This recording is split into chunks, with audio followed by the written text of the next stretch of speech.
Well, hi, Jenna. Well, hi, Shelby. And hi, Stacey. Welcome. We are so excited. We have a special guest today for Miss Willa's Book Club. Stacey, welcome. We're so pumped to have you. Thank you. I'm so excited. I can't believe that I'm here. This is so official.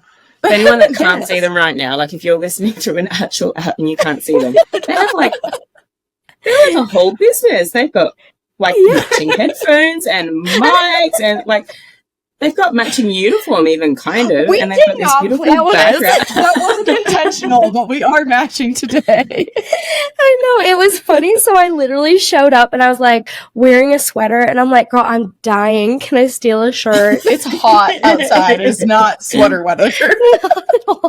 Not for us. That's fair. Yeah. And I almost left because I thought, how dare they not tell me to wear jeans and a black shirt? But You're like, God damn it. Next time we'll let you know the uniform so that you know how to match. yeah, next time. Just give me a memo. You look great anyway, so. I love it. Well, we are so pumped. So, Stacey, for authors that don't obsessively stalk you on social media like we do, tell them a little bit about yourself. There's not that much to tell. I'm an Australian author. I'm 34 years old. I'm a mum of two. I'm a wife. And I've spent the last 12 years of my life being a primary school teacher. And I've just this year swapped to full-time writing. And I've been pursuing writing. Yeah. I've been pursuing writing for the last... I've been pursuing writing since forever, but I published my first book in 2021. Was it 2021? No, 2022. Sorry. I got my first book deal in 2021, and I've just been trying, hoping to write full time since then. And this year I hit that goal, which is fantastic. And and I'm releasing a trilogy, the last book in the trilogy this year. Oh yeah, we're ready.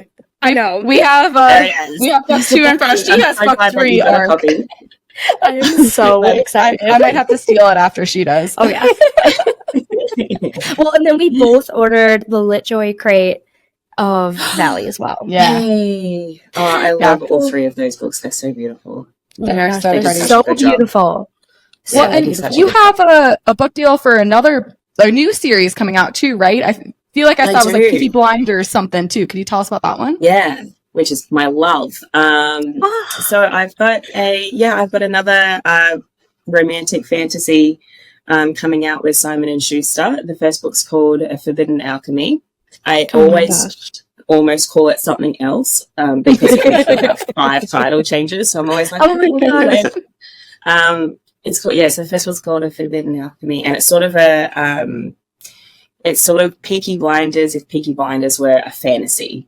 So I've sort of mixed it with a magic system that's, I think the most similar magic system will be the one that exists in Shadow and Bone. So if you take those sort of powers, the elemental magic in there, the different class systems of magic, and you throw that into Peaky Blinders, where there's just gangsters and mobs and, and I love it so much. So that series at the moment is going to be 2 books. But I'm telling you right now that I'm outlining the second one, and I'm like, this is way too much for the second book. It might need to be 3. So that happens. Which is something that I do. I won't lie. It's happened before. I love it so much. Or was the Glacian Trilogy, was that originally supposed to be a duology? You say you've done this before. So it was supposed to be a standalone. It wasn't supposed to be. It was supposed to. That's what I mean. I've got a bad habit of being like, what if I just ruined everything and then had to make it so that or made it the best romantasy we've ever read. Oh, that's so sweet. Literally. Ledger was like, I'm just going to write a cute little, that's what I said to myself, a cute, cozy little standalone. And it is not cute nor cozy for a standalone. It is perfection. It was worth the wait and the rewrite though, because I feel like I had it pre-ordered back when I had the original cover, the old one that had the axe on it. Yeah, you are a real one. Yeah. Oh my god! Anytime I see that cover, I'm like, oh, there's more people. Yeah. Well, I remember, but then I had to wait so long because I thought it was going to come out, and then I was very excited for you when you got the deal and you were able to get some help on it. But I was so excited because I had it was annoying though. That's why I get mixed up between whether it was like 2021 or 2022 because I was self-publishing it in 2021. And then I put a halt right at the 11th hour. I put a halt on the entire thing because I'd gotten a deal. And so then I had to be like, hey, everyone, thank you for your pre-orders. You will not be receiving them.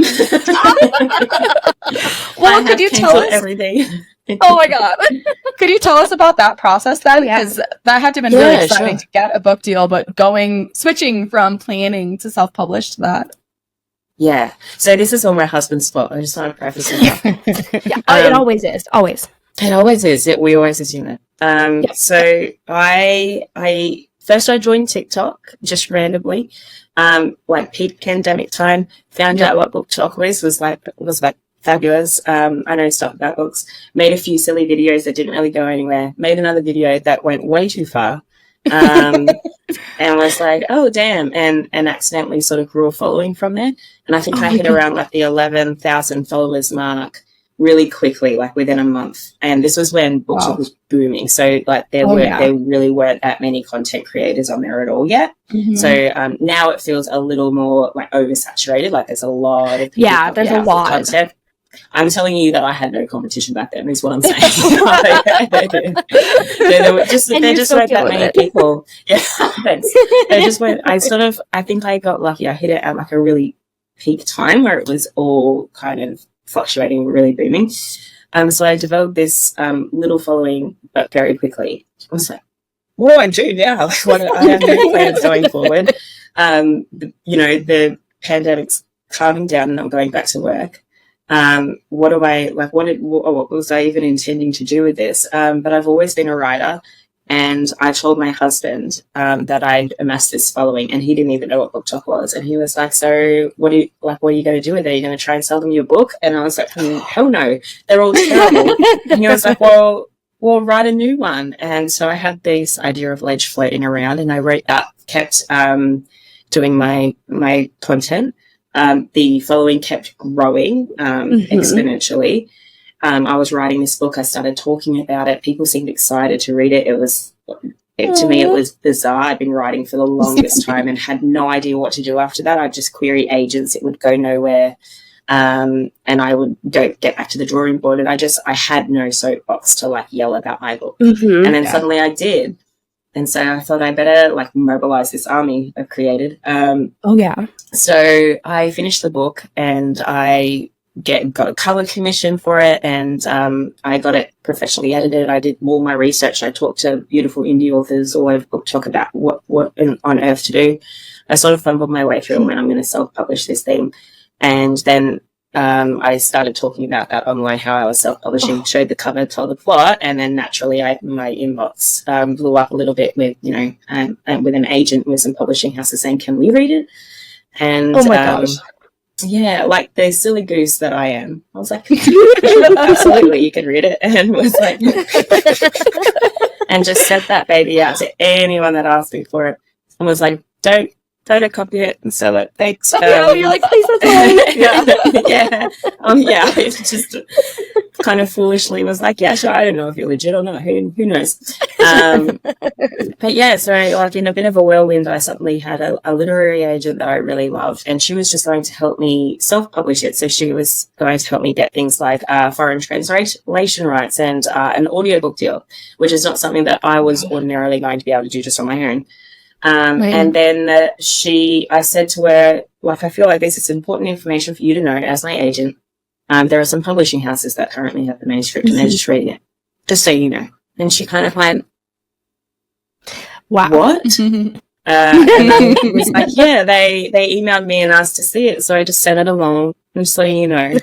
And she was like, do you want a book deal? And I was like, well, yeah, everyone wants a book deal, don't they? And she was like, well, I didn't know that. She was like, give me a month. give me a month and I'll get you a book deal. I didn't realize that was the path we were taking. I was like, Oh my I don't really gosh. know what I'm doing. I'm just, I'm just over here. Like, I was just along for the ride. Yeah. I got a story. Yeah, I However was just- people want to read it. Yeah, maybe a book deal is the friend we made along the way. I don't know. I was actually sure I'd take them up, so I delayed the release published by a month and sort of sat around going, well, I hope this is fruitful because otherwise I've just annoyed, like, you know, the pre-order, the people who have pre-ordered the book. I'm just like delaying them for no reason at all. But lo and behold, we did get the book deal, which was great. But I had to weigh up this thing of like, well, I've collected these pre-order numbers from people that are willing to buy the self-published version. I've got this book deal, but I'm also now facing the prospect of losing a significant amount of my profits if the book doesn't sell with the publishers. So it's this whole, to me at the time, it really felt like a gamble. And keeping in mind that I have no idea what I was doing in this industry, I was really like, I don't know what the right decision is here. And my husband said, you can always self-publish a book. You might never get another book deal. That's just the reality of it. You know, like, I think you have to take the book deal just for the experience of it, because the opportunity has come along. And he was correct. So I took a book deal. And, as you guys know, it meant that I had to hop online and be like, hey guys, so Guess what? I remember. I've cancelled all of your pre-orders. And it will be, and I was like, but don't worry. You can pre-order it again, and it will release in a year instead of in a week. Thank you very much. and just sat back and waited for the backlash that I was so sure would follow. Oh my god! And it didn't. No, there was no backlash. I'm sure people were like, oh, well, okay. That's us. I'm sure that happened, but like no one came for me, is what I'm saying. And it was all incredibly positive and very like, yeah, of course we get it. Like, I love it. Of course you had to take the deal. So nothing but positivity. But yeah, so that was like sort of my crazy journey into publishing. It wasn't so very cool. linear. Well, probably with time too, though. Like, you're just continuing to gain like a following on social media, and so more and more people are just like, oh, now I'm interested. Like, that's so cool. Yeah, I love that. Yeah. Well, that's the beauty of social media, is that there are books that, you know, have been sitting on a shelf for 10 years, not doing a lot, and then suddenly they boom. So social media is quite powerful. Absolutely. That's so fun. Do you think you might eventually go back and self-publish a book, or do you think you'll stay with a publisher? I think I do like traditionally publishing just because I'm inherently lazy, and I like the idea of just writing a book and sending it along to someone else to deal with.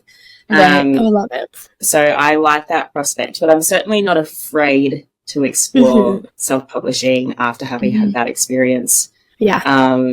Because I think it's so valid and there's so many benefits to it. I think it comes down to personality type almost, if you're someone who's considering to publish a book.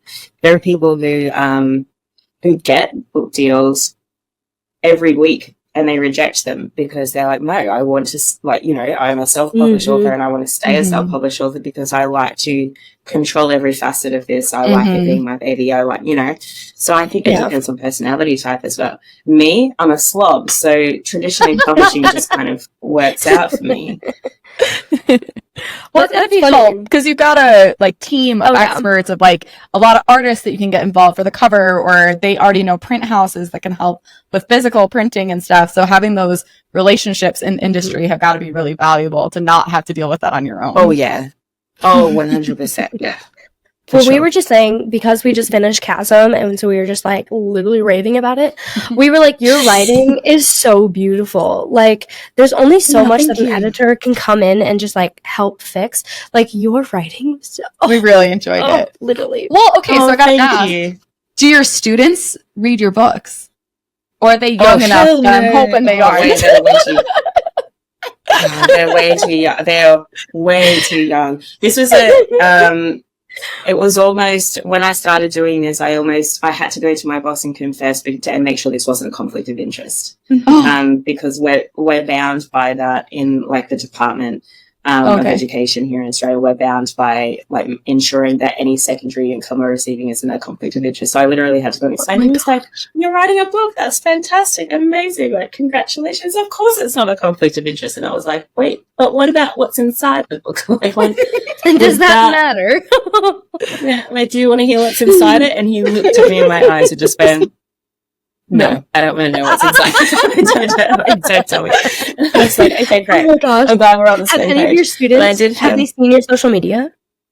Yeah, a few of them. And I teach, our school system here works a little bit different. So I teach what to you guys would be middle school. Okay. So that is here is called primary school. So those are like the tweens who are just getting on the internet and finding everything. And so it didn't take long, but I did move schools like partway through this process, and I thought this is going to be a blank slate, a fresh start. No one there's going to know who I am. It's going to take them like a while to catch up. And I went in on the first day and like opened my doors and like welcomed my new class, and at least 4 girls were like, "See, I told you she was the lady from TikTok." I went, "Oh my God. Why is this happening to me?" And then another boy was like unpacking his book box, and he just lifted Ledge out and put it on his desk, and I looked at it and was like, "What is that?" And I'm thinking his mum has gone, "Oh, can you take this in and ask her to sign it?" or something like that, you know? And he goes, "Oh, Mum said that you're an author, and she said I should read that." Oh my God. And I went, "You should not." No. Please don't read that. Please don't read that. No. Oh my God. God. The first day of school, I was sending home emails going, "Hello, please don't send in my book with your children, and it's not for them to read. It's for you to read. It's a mum book." It's a mum book. Have you had like coworkers or moms of the kids read it though? Yeah, I have.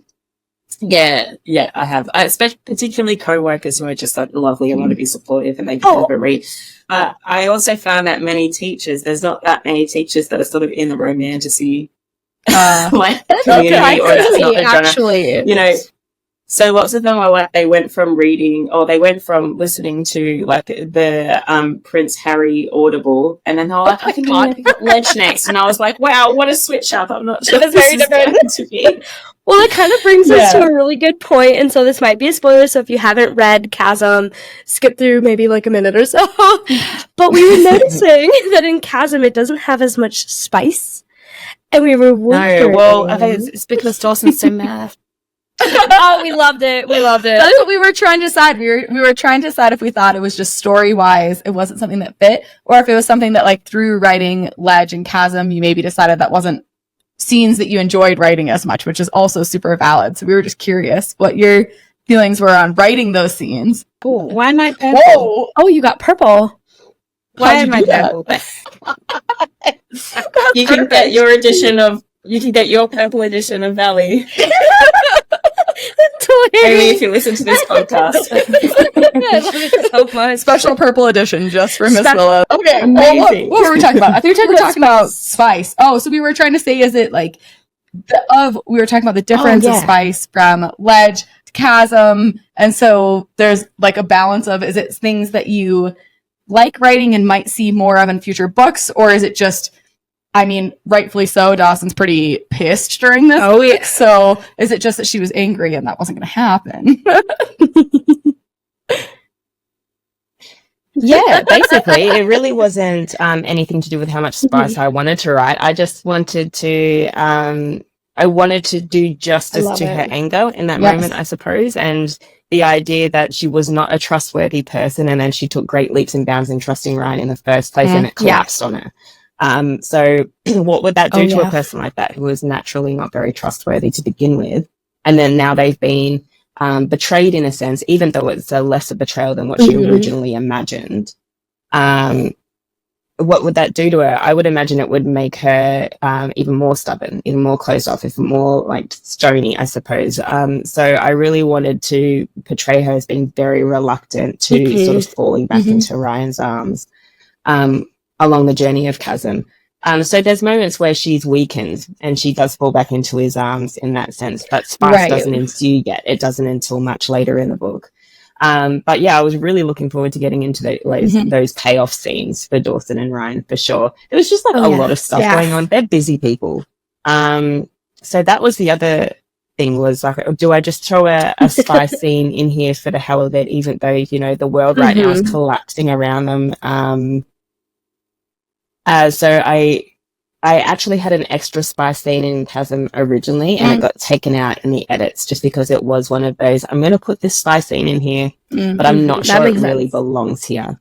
Because of the development of the plot right now, it's taking the readers out straight out of all of that, and giving them this payoff in the spice, which is great. But then I've got to try and enmesh them back into boiling plot right now, which is like, you know, it was hitting its climax, it was hitting its precipice.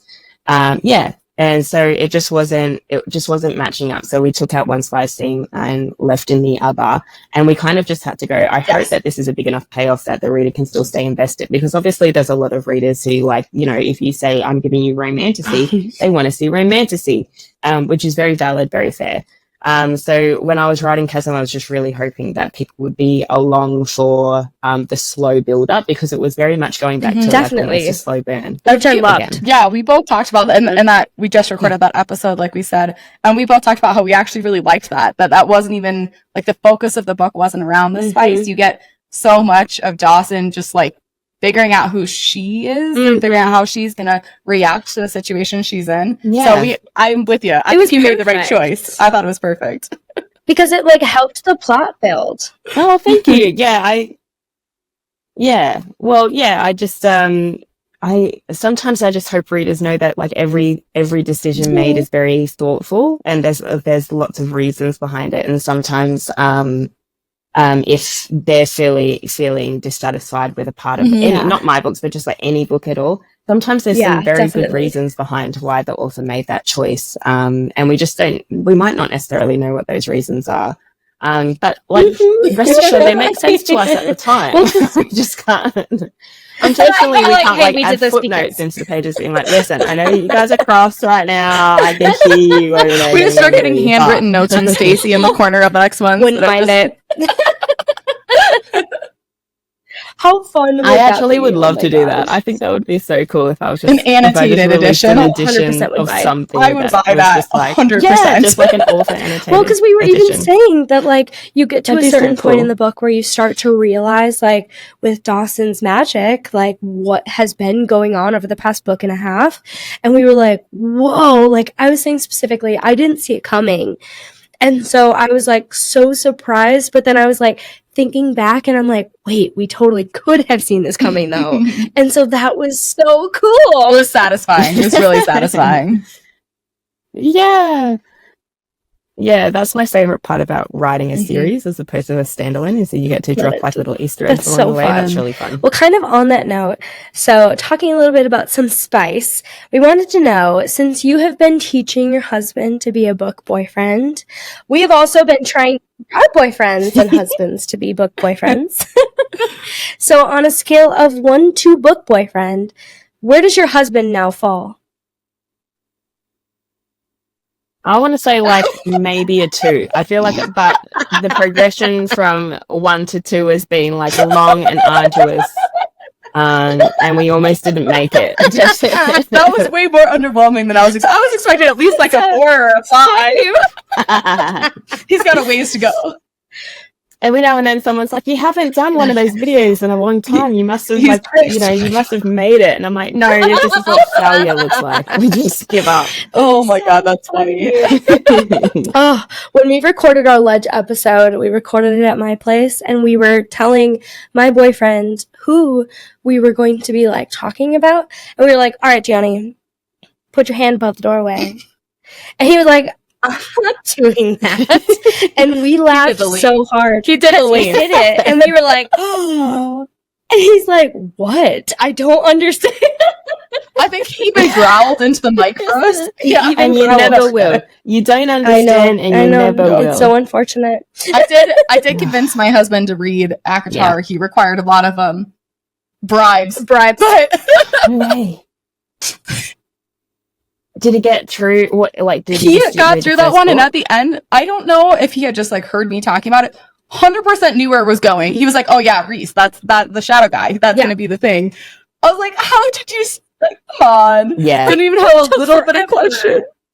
I feel like there's a lot of readers like that are reading ACOTAR for the first time, and they've probably seen too much media at this point to not know. They're like reading about this blonde guy and going, I don't remember the guy in the artwork being blonde. So that was kind of disappointing for me, but I did get him to read that. He read like 50 pages of ACOMAF and then was done. So that was how far I got into book talk books. He was done. Okay, well, I don't know. I don't think I'd ever be able to convince Michael to read Same with Gianni. ACOTAR. I'm hard pressed to read my books. You know? He's read Ledge and he's listening to Chasm on Audible right now. But prior to reading Ledge, he hadn't read a book since like that. The second honestly, Harry I think Potter book means or something, more when though. He was, 10.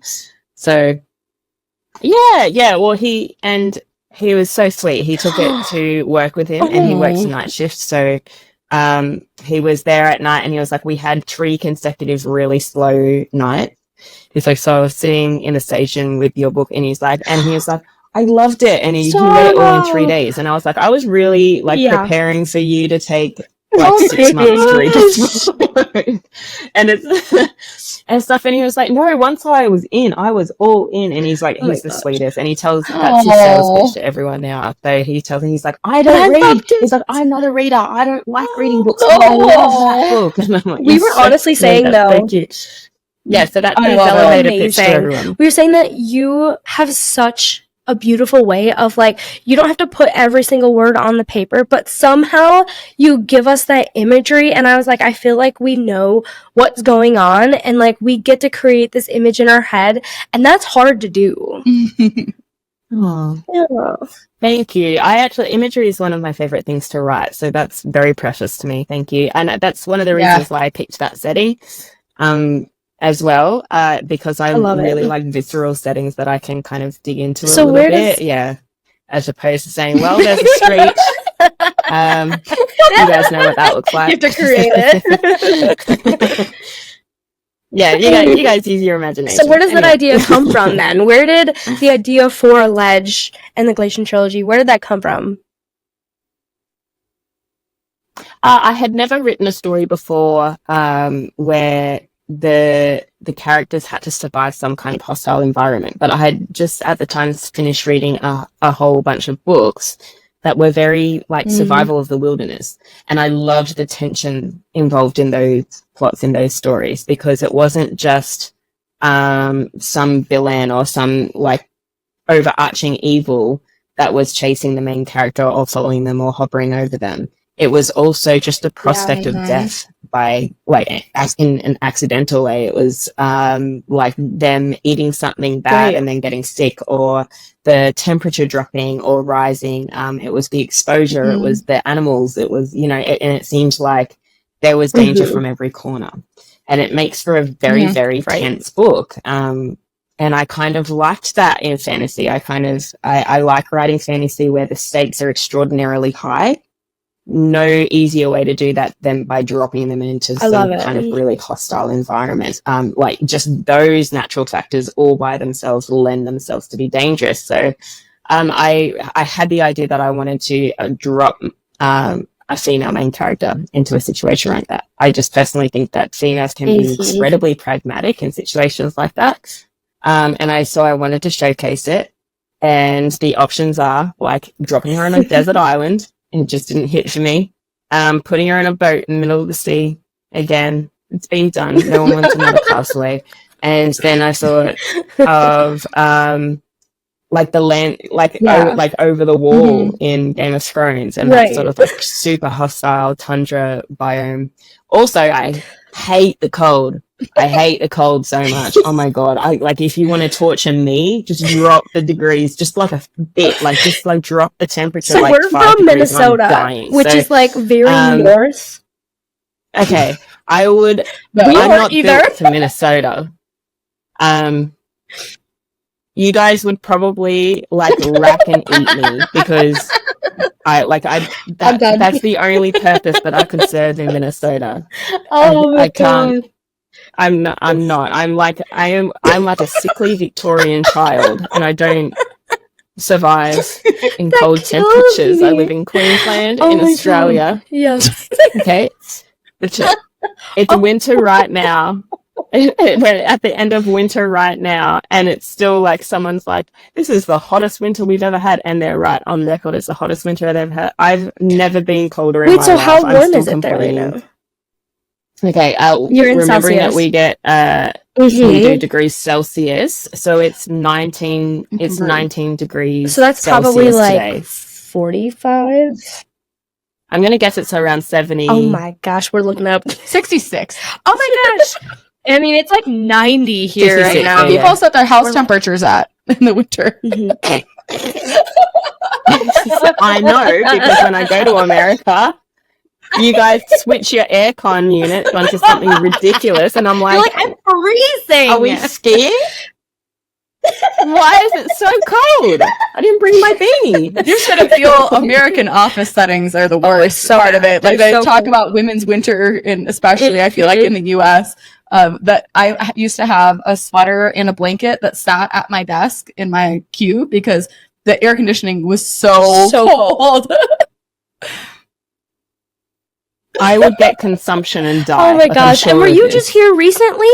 Yeah, you were visiting Booktalk friends, right? Which Yeah. we love all of you, by the way. Yeah. Like literally obsessed. Oh, they're like the best. Yeah, they're the best group of people I've ever met in my life. But yeah, I was Oh my there in gosh. April when I went to Texas, and it was. I thought the temperature outside was Yes. nice, bearable. I was in my Amazing. jeans and shirts every day. Amazing. It was perfect. Until I went then it's inside the Airbnb, I just didn't belong there. And they tried. I was just. Yeah. I don't know. I just felt like it was unwelcoming. To be honest, I don't know why they felt the need to turn the air conditioning down. I complained about it at least daily. I was sitting there like in jumpers with a blanket on the Hilarious. Oh my gosh. I love that. And I love couch. So did you guys met each other over Book Talk, I'm assuming? Yeah, That is we so did. incredible. That's literally the whole story. we just were kind of all had our little separate mutual online friendships, I suppose. And then it just, I don't know, it just somehow worked out that you talk to, you know, if I talk to Kaven, I'd say something about, you know, Hannah and be like, oh, you know Hannah? And she's like, yeah, I know Hannah. I talked to Hannah. And I was like, oh, no way, the three of us should, and, you know, and then Hannah would talk to Amber and be like, you know, Stacey. And she'd be like, yeah, I already talked to Stacey. So we just sort of worked out that we were already all talking. And then Maggie Siciliano, she started a YouTube series where she was interviewing up and coming authors, which we all were. So she interviewed all of us one by one and sort of worked out as well that we all sort of knew each other but didn't all talk together. So she's like, well, oh my gosh, I love up a group chat. And she did. And that, yeah. And so that's just how we all sort of got in group chat and all sort of came together in that like weird convoluted way. But yeah, it was purely just through Book Talk or Bookstagram or whatever that we all like sort of found. That is so cool. That's the most beautiful part about those communities. There's a lot of yuck. I know we but that's kind of the best laugh part. all the time, like That's the best on part, some for of sure. our content. We'll have people just like arguing constantly in the comments, and we are like, "How do we deal with this?" It is funny because I feel like we get a little of a mix. It's like, as you can probably tell, I feel like we're pretty casual about it. yeah. And so it does get a little bit funny because I love that people are so passionate. But sometimes that passionate is a little bit funny. Yeah, it is. It definitely is. Yeah, I just like how much you both sounded like mothers then when you said that. Which is so and how the people in your comment section just sounded like Yes. kind of like just a bunch of children 100%. overexerting themselves in a game of soccer, and you're just like, I love the passion. I understand how much you care, and I love that you We're care. soft I do. mothering. I just remember that Yeah. this is just a backyard. It's not the Exactly. world championship, and everyone Exactly. can just have fun, and we can all just enjoy the soccer ball. And we Yeah, don't need there to have fight definitely over been it. moments where I've had a little Yeah. bit too much wine, and I'll go in and I'll be like, "It's just ACOTAR, guys. It's just a book. It's okay." They're literally just men with wings. we don't and have they're to fight over it. it. But kind of talking about more of like social media and reactions and everything, what is your favorite and then least favorite reaction that you've had to your books? Like a rating or a reaction you've gotten from friends. Are there any like specifically funny ones? I'm gonna.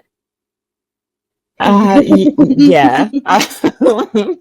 My favorite reactions are always reactions from strangers. I think just because they are so passionate, and like, and as much as we talk about there being a lot of yuck in social media, everyone knows that already. But what I find in the book community, what I try and cling to, is that passion is mostly held by people who are truly just trying to find the good in a book, and it's easy for them to find. And you two are a great example of that, by the way, where you're able to appreciate a book for what it is. It's just supposed to be entertainment, media consumption, and so that we can just have fun with it and find some joy in it. And most readers are like that. So I just like seeing their really passionate takes. I love it when people, I love that people are able to DM me on Instagram, and I love seeing their reaction when I reply. We feel that way. Oh my God. We do. And I'm like, oh, she commented. I just love it when I get a message that says something like, "You bitch, how could you do that?" And I reply and I'm like, I'm very sorry, you can send your therapy bill. And the reply goes like, "Oh my God, I didn't think you were going to read that. I'm so sorry. I did love it. I just," and I'm like, "No, your reaction is actually completely valid. I was not a very nice person." No. Yeah. So everyone's just like, it just feels like talking to your girlfriend, or like it's just like having fun with your friends, where they're like, "How could you?" So I love that reaction. My not so good reactions have come from mostly people that I know. I could never. As in, like it might be like family members who didn't realize upon picking it up that it looked like a spicy fantasy, and they're not inclined. And I'm like, well, first of all, I didn't ask you to read that. And second of all, like, hey, grow up. I'm sure you liked it, okay? Right. Yeah, I'm like, let's not pretend. So I had a distant uncle, who I hadn't seen in a while, and my sister, when I released Sledge, decided to throw me like a little party at my parents' house, and so they just like extended the invite out to whoever, and was just like, "If you want to come." It was a complete surprise. I turned up in like track pants. I love it. Like this basically, and just rocked in, just expecting to get a free meal off mum, and then everyone was there, and it was really fun. But this uncle came up to me and he was like, "I read it," and I was like, "Okay, did you enjoy it?" And I went, "He's definitely going to be the one that doesn't enjoy it." And he went, "It wasn't too bad." Rude. And I was like, "Oh, good. I'm glad that's such high praise." And he went, "You spelled fairies wrong." What? Did you know that? And I went, "How do you think it's spelled?" And he's like, "Sairies." And I went, "Oh, this is going to be so embarrassing for you in a minute." And then I was just like, "Hey, Siri." So that was fun. And then he had his wife standing beside you going, "I told you." Oh my God, she's like, and "Jonathan, let him get it out. Let him get it. Yeah." And I'm like, let him get it out. "Tell me again, Uncle. What other words did I spell wrong?" And, I just know more. so that was really fun. And there's always one dude in the family who's like, "Did you do something smart? I must outsmart you." That's kind of how it goes, though, right? Yeah. So he was mine.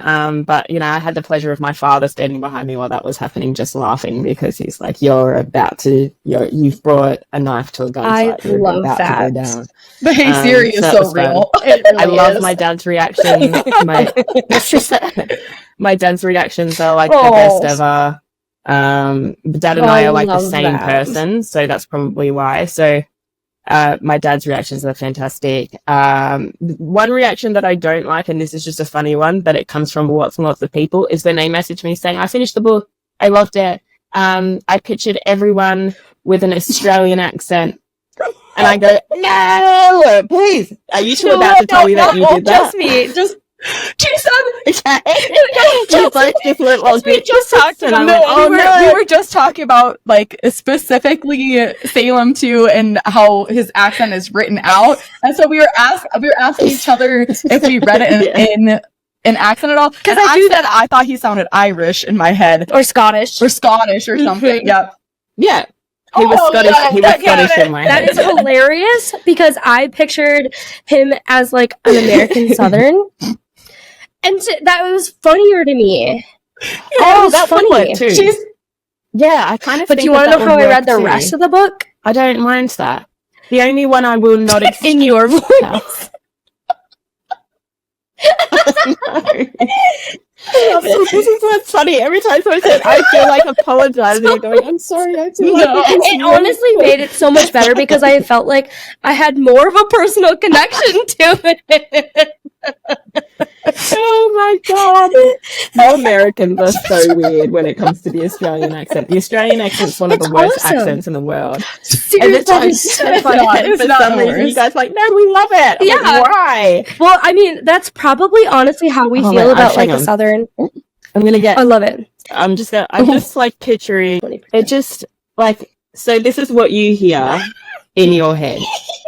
Yes, please read it out In loud. your head you hear like, the smell of smoke Yes. is what wakes her, not the steady Yes. thrum of blood pulsing with her eyes, Yeah.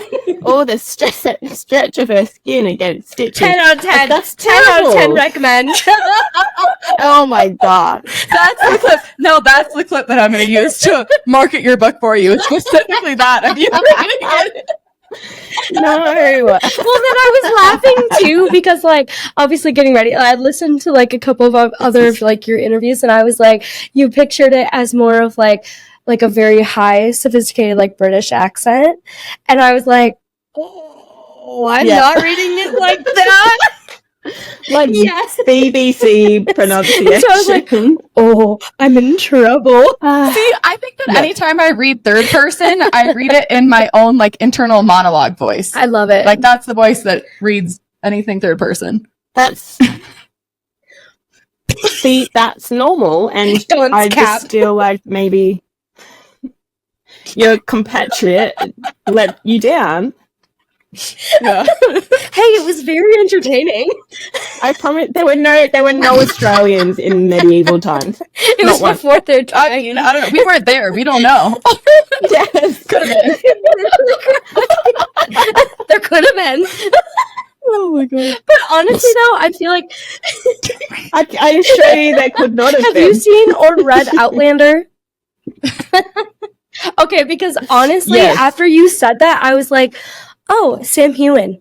That's probably how I Who's that? should have pictured it. Yeah. He's like the main, like male Yeah. main character in Outlander with the red hair. The one that she marries Yeah. when she is Yes. back. See, yes, that Yes. was the voice. That was the voice I heard, but only for Salem. Yeah. I didn't hear him from anybody else. Yeah. That was the only one that I heard an accent. So funny. That's I love more it. acceptable to me than Steve Irwin, you know? I kind of wanted to know, like, on a little bit more personal note, like, how do you balance being a mom and maybe not so much a teacher anymore, but like a full-time writer? How do you balance all of that? Yeah, it's not easy. It's I always say that like it's just one of those things where you're like Yeah. constantly spinning plates and you can't spin them all, and so you have to let one drop. And so you try and let one drop Right. on a smash that you can pick up and put back up later. But when I like last year, I was teaching 3 days a week and writing 2 days a week, and then I had my 2 kids. And it was a lot. It was too much, and I knew it was too much. And I knew that something had to change, but it was just one of those cases of I just had to get through the year, and that nothing was going to change in that 12 months, and that if I worked hard enough and if I kept at it, and I say if I worked hard, then perhaps next year something could change, and that I would never forgive myself if I sort of let something go now and then never got the opportunity to see what life was like writing full time. And it was, I can honestly say it was worth it. It was worth the struggle to get here. But yeah, last year was really difficult. Like I was up every morning, getting ready for school and then going to work. And then I was taking kids to their sports and doing the mum thing and trying to make sure that I was giving them all my attention, when I could, and then putting them to bed. and then Oh my starting my writing gosh. workday and staying awake until after midnight and doing social media and then getting up the next Wow. morning and doing it all again. And then I had 2 days off school and I would just stay in this office Oh my gosh. for 5 hours because that's how much time I have in between school drop off and school pick up for my Wow. kids. And I would just lock myself away in here for 5 hours and stare at the screen and just write as much as I possibly could, and maybe shoot a bit of social media. And it was in those 2 days were so much less stressful than any of the rest of the days. And yet I was still just seated and working as But hard it as I was could in the 5 hours fun. that I had. And then I'd work on Yeah. weekends and stuff. And but I really enjoy it. Exactly. And it was getting through the other days of the Yeah. week so that I could get back to that point. So it was really hard, but like I really burnt the candles Oh. at both ends there for sure. Like, and I don't recommend doing that. I really push myself, and any like advice I give to people who say that they're currently working full time, part time, whatever it is, and they're writing on the sign is to Yeah. be gentle with your own deadlines and making sure that that you're not pushing yourself beyond what you can do. I was bound to traditionally published deadline, so it was sort of a matter of it's going to be done one way or another. But yeah, like I just thought I can do this for a year without dying, but if I had to do it any longer, there's just no way. Like there's just no way that I could. So yeah, it was really difficult. And I did that for I think it was like 3 years that I was writing part time, teaching part time. But last year was just particularly difficult because I was in a new school. I was in a different teaching position, which was much more demanding. And I had 2 writing deadlines instead of just the one. So I really just put too much on my plate, and it was really difficult. And what I find with mums is that we will constantly beat ourselves up if we feel like we're not being the mother that we want to be. So I wasn't willing to give up time in waking hours of my children to writing, if it meant taking time away from them or too much time away from them. It's okay to sort of do it every so often. That's okay. But I thought I can't not see, I can't bring them home every afternoon from school and then lock myself away in the office. Well, that just That's shows like not so going much to of your happen. character too. Like that's So, incredible. it's hard.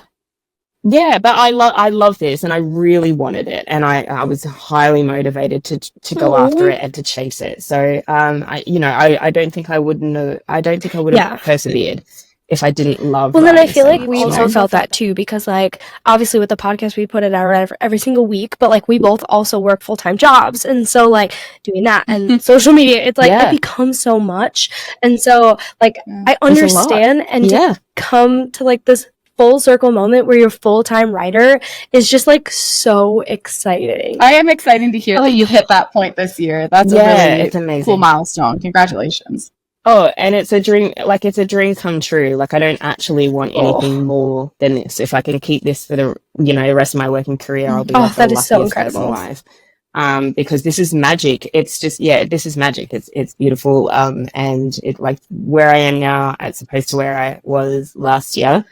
It's just polar opposites, so different. I'm like writing is such a relaxing thing now, and it's not something where I feel like I'm trying to race an hourglass.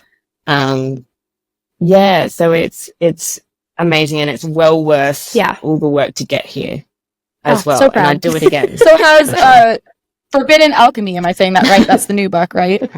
So has that one been easier to write now that you aren't doing the back and forth between teaching, and that has been a lot easier to get into that than it was Ledge originally? Yeah, for sure.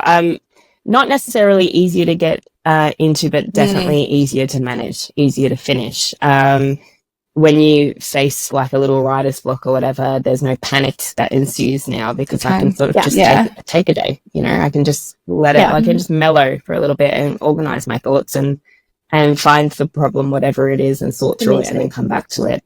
It honestly didn't feel that way with the books in this series because it felt quite punishing to have to stop writing so that I could think my way through a problem, because it felt like I'm wasting time now. Time's a ticket and I'm wasting it. I'm sitting here thinking about it instead of writing. So yeah, it honestly felt quite stress inducing. And now it's not the case at all. I can sort of just sit on it and I can go back and have a think, or I can call my editor. I can have a chat with my agent. I can have a chat with my friends. And we can sort of work out the problem. And it's just like leisurely now, which is beautiful. And it also means that when I create social media as well, I've got time to, you know, make silly videos just whenever sort of the inspiration comes, as opposed to sitting here staring at my phone going, I have to make content today and I've got nothing to say. It makes it more fun. And, which if you have anything to do with social media, that's not a nice feeling. I am super curious though. So for your Glacian Trilogy, if you were to cast your characters, who would you cast? I would choose Jean Page for Ryan, and I would choose Yennefer from The Witcher for Dawson. I'm forgetting her real name is I don't remember. Anyway, but I know Yennefer. Yennefer from The Witcher. That actress, she was sort of who I pictured in my head when I was writing. As for the rest of the cast, I haven't really thought about my dream cast beyond Dawson and Ryan. I love it though. To be very honest. I love it. That is so fun. So you kind of brought up some Bridgerton, huh? Who is your favorite Bridgerton character?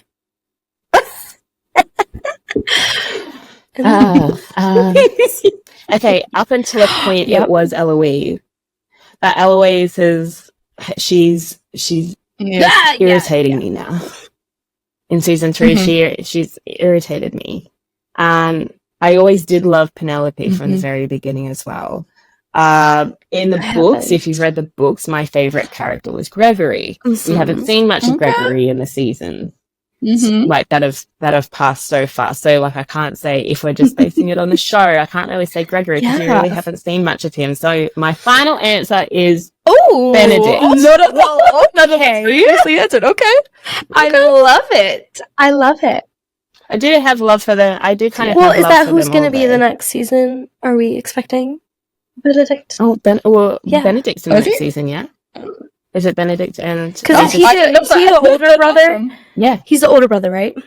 That is now in a... Yeah. So he's... situation. Yeah. Yeah. He's the second eldest. Eldest. Yeah, that was weird. They didn't put that in the books, I will say. Benedict's was my second favorite. Which was top. Siblings. So I'm really excited for his season. They just announced his co-star as well, so his love interest. They just...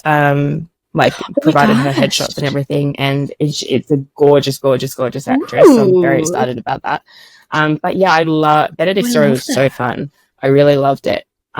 There wasn't all of the like fuckboy scenario situation beforehand, so that's new. I will say. So that was a choice. That was a choice. Maybe not the right one. Yeah. It just came up a lot, you know. Well, I feel like that kind of leads me into like a this or that situation. So would you choose book or movie / TV adaptation? Yeah, I agree with that. Always better. Is there any idea of maybe having like your books into a TV or movie adaptation? Oh, I would love that, but the opportunity has to come along, you know. That's amazing. Yeah, that'd be amazing. So we have audiobook or physical? Love physical. It. I'm thinking very deeply about this. I don't know if you can tell how serious I am, but I'm treating it as like a rapid fire round. Explanation. Yes. Fantastic. And then we have hardback versus paperback. Paperback, because I'm a messy reader. Are you a crack the spine girl? Yes. And I'm also like a dog-ear type person as well. And so I love my books, but I've always read that way where I'm like a little careless with them, and there'll be like coffee stains on them and stuff. So I prefer the I love paperbacks just it. because they're more flexible and they're They're less much likely to easier to break. read. the binder No, cheap. loved. Well loved. Yeah. I know it's funny, we've talked about, so the Yeah. reason I got into reading was because she gave me A Court of Thorns and Roses, and she gave me her copy, right? And so with A Court of Silver Flames, she had her That's hardback, but I like to read in the interesting. bathtub. It was like so much water damage. I love to read in the bath. Me I too. love to read in the bathtub, and then it, like even just the steam does. just It warps really the does. pages. And so I gave it back, and I'm like, I'm sorry. It's The okay. tears, the bath water. I also buy secondhand books and Yeah. stuff too. I'm not like super weird about them being tight, But but it's it was so funny. Yeah. I think that's why I got weird, because I Yeah. only had Yeah. secondhand books like growing up and in my teen years. Like I had library books Yeah. or secondhand books, and Oh, that yeah. was pretty much it. I only got brand new that's books for like my awesome. birthday. And those ones I would probably be more careful with. Hardbacks are incredibly hard to Oh, find. no, I I don't didn't. know if you know that. So like there's just like not a lot of access to hardback books anyway. So hardbacks didn't really come into my life until I was my an adult with gosh. real money and I could go and Yep. spend it online and source it Oh, from I love overseas. I love that we both have the But yeah, bookshelves. most of my books are still in secondhand. I always will dog ear. So this is I'm just going to do it with my own book. So if there's like a line, like let's say there's a line like here, and I'm like, oh my God, that line was beautiful. I love it. I'm just going to dog ear this just all the way down to the top of that line, so that when I come You know to that exactly what you're page, looking for. I'm like, that's the line that I meant. That's like, That is that's so why funny, 'cause I dog-eared look at that- page. Wow. It's so beautiful. It's so beautiful. That's funny. Yeah.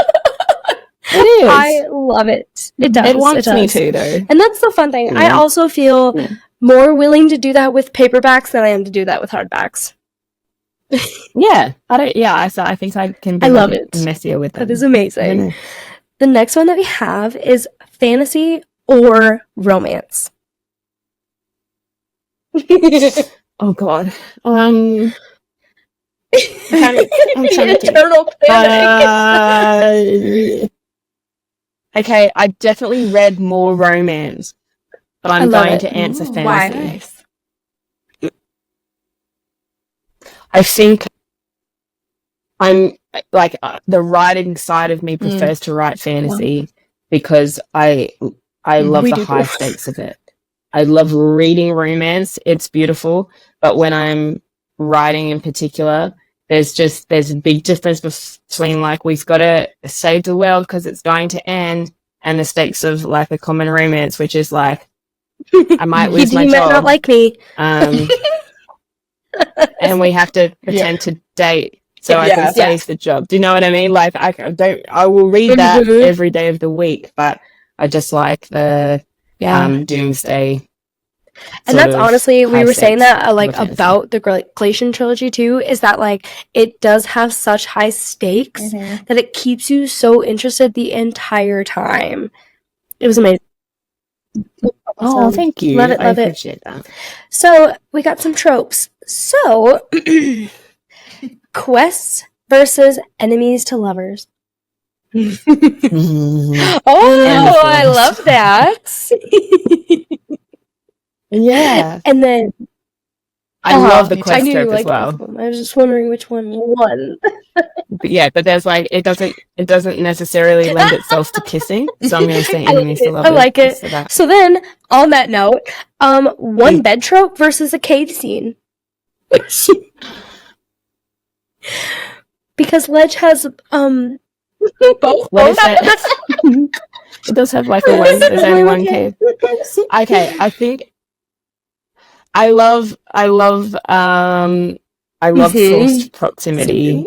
I think that overrides. So I'm gonna Love go it. with the cave. I would have picked the cave also because I love body warmth for survival. That like love that. Yeah. Me too. Oh, Me too. I'm just picturing Ledge all over Me again. too. There was a lot in there. There was like I just chucked them in like a warren, and I don't know, like all kinds of like holes all over the mountain. A chasm? I don't know. Yeah, in a chasm or like wherever. Forced proximity all over the It place. was good. It was good. I love it. Yeah, just I was such a slut with it. I really was. Oh my gosh. So easier to write, first book or second book? First book, definitely. Second book is notoriously difficult to write. I'd say it's any series that I've written, the second book's the most difficult, and the first and the third are much easier. But first, always. We were always literally easiest. saying during our Chasm episode that a lot of series have like the classic second book syndrome, and we felt like yours was the perfect continuation of the series, and it led off on like how is it gonna lead off in like the next part of the book? How is it gonna finalize? Like, it was so incredible, and it never left us in a lull. So good job. Oh, thank you. That's so sweet. But that's always like the danger, I think, when you're writing a series like that. And like from any author that I've spoken to that writes series as well, they say the exact same thing. And that's it. Like, we're terrified that when we get to the second book, there is going to be that huge big lull, because the story, like the natural plot in like a trilogy or in a series, naturally lends itself to a dip in order to build up again to a climax. So it's about like, you can't, it has to dip a bit, but you like trying to add some things in there to keep the reader motivated. So that's why it's hard. It's hard to do, because you know that the story is going to naturally dip, but you still have to be able to add some things in there that keep it moving forward. So it's tricky. It's always a bit mind-boggling for me. I'm always like taking lots of walks, drinking lots of wine, writing that second book. I know you're in the morning, so maybe not this for you yet, but you can virtually cheers to us later. That's amazing. But that's honestly one of like the best things we had to say about Chasm, is it never left us on like a dip. It was always like so captivating. Oh, and that's I cannot wait. Oh, thank you. Yeah, we just loved it so much. Yeah, it took a lot of editing, because there definitely moments when in the editing where I thought this has gone stale in this part. But you know, that's what rewriting's for, and what editing is for, is to try and catch those moments and make them a bit more juicy.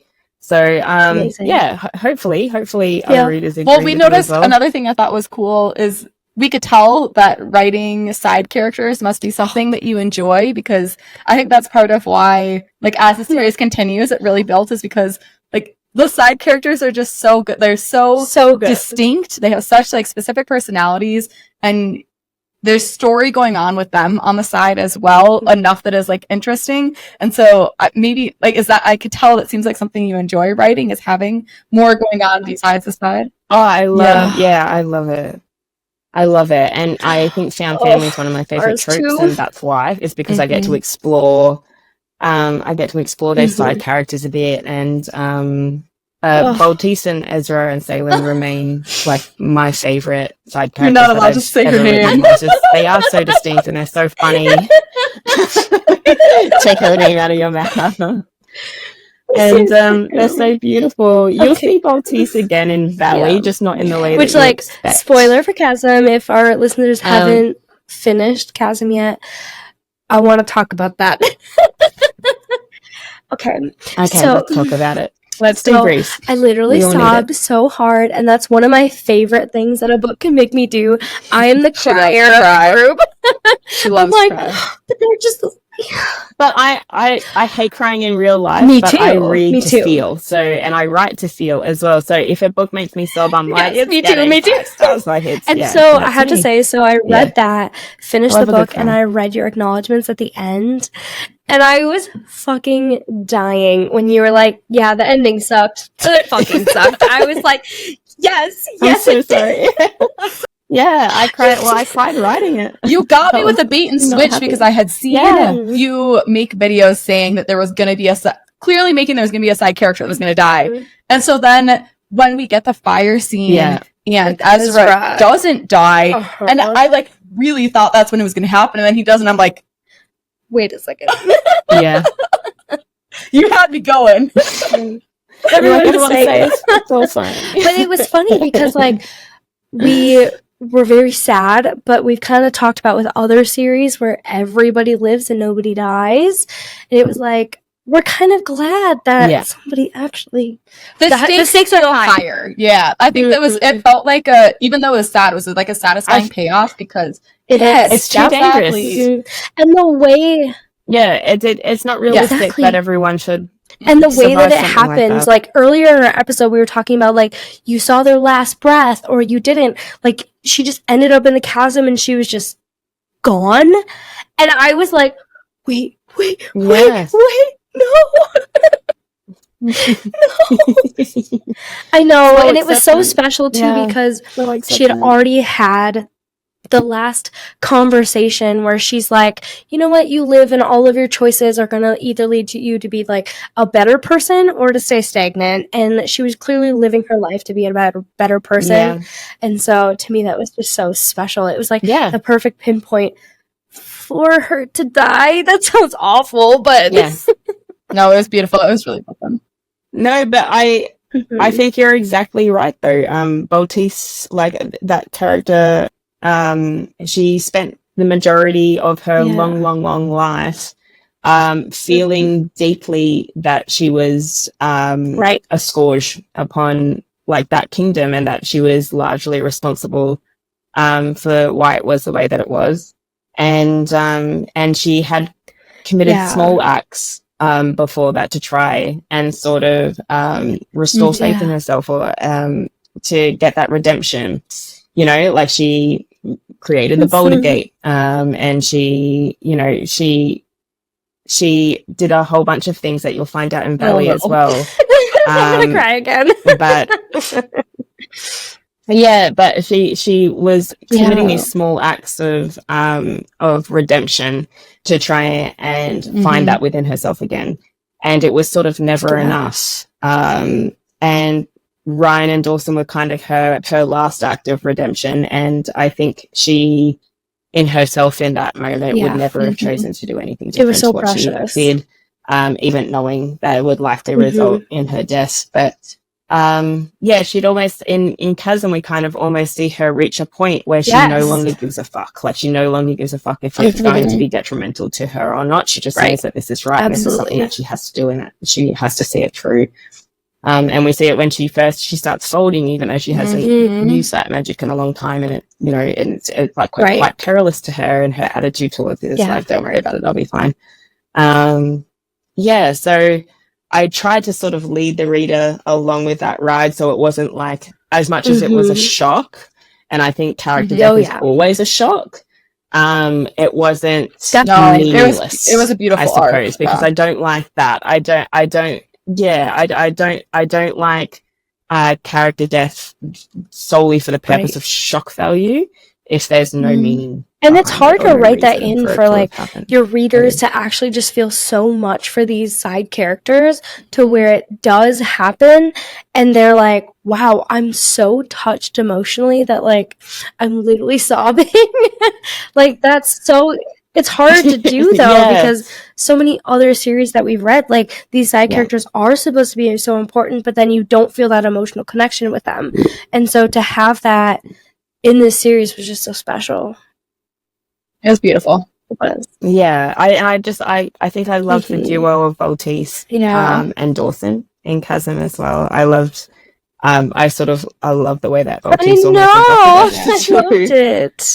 It was so special. And sort of cradled her through this like anger that she had, and I think Baltis saw a lot of Dawson, a lot of herself in Dawson. I know. And we have talked a lot about too, like how Ryan seriously is like the perfect book boyfriend because even though he knows.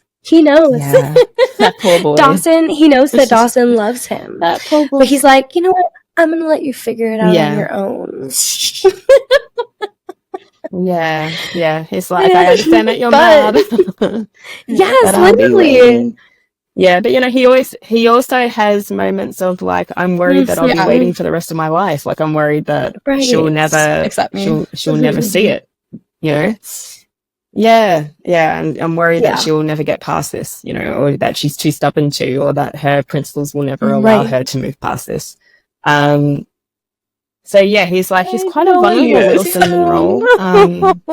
And picturing him The way that you described it too, I was like, oh my god, I'm gonna cast him that way for the rest of my life. Like, that's such a good cast for him. I love it. Yeah, I think so. As soon as Bridgerton You're like, released, I was like, that's that's my him. man. Just That's my add some man right wings. there. Yeah, that's him. That's him. Love it. Yeah, that means BYO. BYO wing. BYOW. Your own wings. BYO wing. I love it so much. So, do you prefer reading like a short, like duology or trilogy, or a longer series? I think I prefer reading a duology or a trilogy. It depends on how long the series is, I suppose. If it's sometimes there's a few series like Wheel of Time, which just went on and on and on and on and on and on and on and on. And forever and ever, and it just never ended. And it did get to a point where I was like, all right, I'm not sure. Like, I've read this many books, so I feel like I must finish, but I'm not sure that I have it within me to. Like, so I'm just, at this point, it feels like a chore. So it depends. If it's something like that, I think I'd rather read a short one. But having said that, like, I will continue to read 5-6 book series forever and ever. Amen. Absolutely. What is the favorite book that you've read over the last year? That's a so tough hard. one. It's a tough one. You can pick a couple in the top if one single one is hard. Okay, I read Immortal Longing. Back on my shelf. I haven't read it yet. That's in the top. There was so much fun, and I felt like it was a lovely refresher because it was just fantasy, you know, it was like kind of dystopian fantasy. And I think I'd been reading so much romance up until that point that I was looking to get into that was just kind of bloody and political and like just really rich. So Immortal Longings was so fun. I read this book for the second time. All the Light We Cannot. Have you seen the show on Netflix? Did you like it? Yeah, I've watched the first 2 episodes, but I only just started watching it the other day. That book is really beautiful. I love that book too. I read that a couple of years ago. It's really beautiful. Which is funny because I didn't read it, but I watched it. It is. And so we were talking about what the differences is. It's so interesting. Well, I love war fiction, which is a strange, like a little deviation, I know, from fantasy romance. But my pa had shelves of war fiction, so I would steal those as a kid, and I think they're just maybe comforting to me. But I love war fiction, which led me to that. I would actually say those 2 might be my favorites that I've read. That's awesome. Of the year. That does move Immortal Longings to the top. It really does. Yeah, because I have had that on my shelf and I've been interested in it for sure. Yeah, it was really. I thought it was really fun. We've been reading Red Rising, so we had also been reading a ton of romantasy. Yes, it's on so my TV good. Because of you guys. My gosh, it's so good. I mean, if you've been watching our stuff, you know that I'm like a big sci-fi girl. And I think this was how I like slowly am getting Shelby into sci-fi. And I love it. But it's been a good one. Because we've been reading so much romantasy, and I don't know if you've read House of Flame and Shadow, but we didn't love it. We didn't love it, unfortunately. I'm not a Crescent City girly at all. I don't think I sort of pushed my way through book 1 and the start of book 2 and was like, I don't think I can do it. Also, book 2 got spoiled for me. Like the ending of book 2 got spoiled for me. Scrolling social media, so partially my own fault. I'm with you on that, for sure. But Red Rising's on my TBR because I've noticed with you 2 that if you guys both agree that a book is really good, then I will feel like it's really good. So I've been following. That feels like such high praise. I know it does. That makes me feel so special. It's the truth. I bet there's lots of people that are like that. If I'm thinking that is literally like the equivalent of Good Girl. That just gave me such a confidence boost. I was like, yeah, and now I know something really intimate about you, which is fun. I am a romance girly through and through. Yeah. That honestly is such a fantastic compliment, though. Thank you so much. Oh, you've earned it. Thank you. You haven't let me down So yet. read Reprising and let us know what you think. I All right, love very it. Well, well, is there very well. anything else that you would love to share with our listeners? Oh, I don't think so. I think we think did so pretty good job too. at covering This it all. It's Honestly. been a wild ride. I was purple for a while, and we learned that Shelby has a she praise Dixie came to key. make an What else? appearance. We just made a whole range of things here. Yeah, I love it. Dixie King. That was cool. Thank you so much for joining us. Thank you. Thank you for having We me. have It's literally so been much talking fun. about this since we read Ledge. We're like, how awesome would that be? And it feels like we're like talking to a celebrity. I mean, I think we are. Oh, stop it. Oh my god. I was okay. Remember that time where I was purple. Let's just like take it back there. That might be my favorite memory of this interview. I'm not gonna Honestly, I lie. think so. It's not true. Remember that you guys live in Minnesota, and just by topography alone, you guys are stronger than I ever will be. You wrote the If I story. step foot in your land, I'm dying. Yeah, that's true, but I shan't live You're it. like, I hope to God not. Yeah, I literally went, what's the worst environment It's possible what we lived. that no one could survive? And I was just like, Yeah. snow. Yeah, that's all I did. I was like, what if it snowed? That is That'd be crazy. amazing. How will she survive? Well, Stacey, thank you so much for being on here with us today. We appreciate you more than we can even put into words. Thank you. Oh, you guys are beautiful, and I love this podcast so much. Thank I you listen to it so all the time. much. We really just strive to make it an environment where you're like, you feel like you're talking to your best friends. So That's what it feels love like. it. Love it. Awesome. what it Well, feels thanks. I hope like. you have a great rest of your day. And thank you to our listeners for following along this long. Thank We'll see you. you next week.